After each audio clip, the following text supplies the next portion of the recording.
வணக்கம் சென்னை மக்களே, நான் சத்யவர்ஷா. இந்திய அரசியலமைப்பு ஆலோசகராக பணியாற்றி வருகின்றேன். வருகின்ற ஏப்ரல் 23 என்பது அது மக்களுக்குரிய நாள்.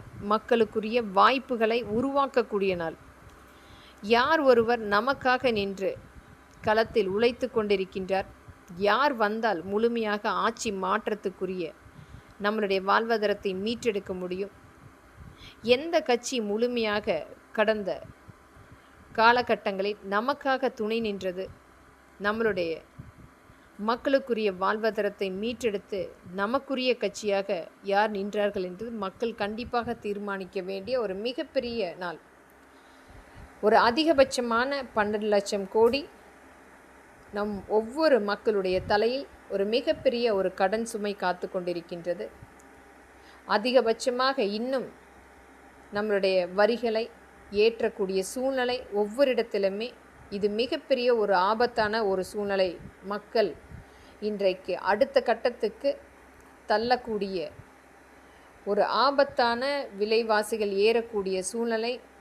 இந்த கடந்த 5 ஆண்டுகளில் பெறப்பட்ட ஒரு அதிகபட்சமான கடன் தொகை, ஈடுகட்ட முடியாத ஒரு கடன் தொகை.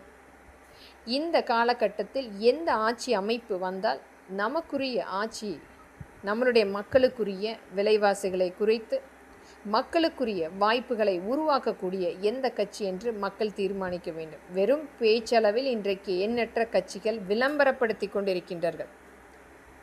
ஆனால் கடந்த காலகட்டங்களில் இதே மாதிரி ஒரு மிகப்பெரிய ஒரு காலகட்டம், ஒரு மிகப்பெரிய மின் துண்டிப்பு என்பது மக்களுக்கு வாழ்வாதாரத்தை முழுமையாக அளித்து கொண்டிருந்த காலகட்டத்தில் நம்மளுடைய மாண்புமிகு புரட்சி தலைவி அம்மா அவருடைய அந்த காலகட்டத்தில் ஆட்சி அமைப்புக்கு வந்ததுக்கு பின்பு முழுமையாக இன்றைக்கு தொடர்ச்சியாக நாம் இந்த மின்வெட்டு இல்லாமல் மிகப்பெரிய அளவில் பேருந்துகள் இயக்கப்படுகின்றது, கார்கள் இயக்கப்படுகின்றது.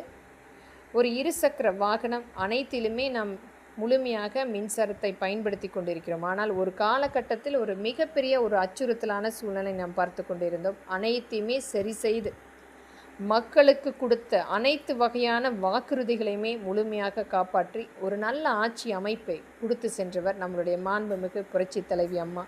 இன்றைக்கும் மக்களால் சொல்லக்கூடிய அந்த மிகப்பெரிய சொல் அம்மா இருந்திருந்தால். அவரால் உருவாக்கப்பட்ட நம்மளுடைய தொண்டர்கள் இன்றைக்கு களத்தில் மிகப்பெரிய அளவில் மக்களுக்குரிய திட்டங்களை கொண்டு வந்து அனைத்து வகையான இன்றைக்கு இருக்கின்ற அந்த கடன் சுமையை முழுமையாக குறைக்க வேண்டும். நேரடியாக சட்டமன்றத்தில்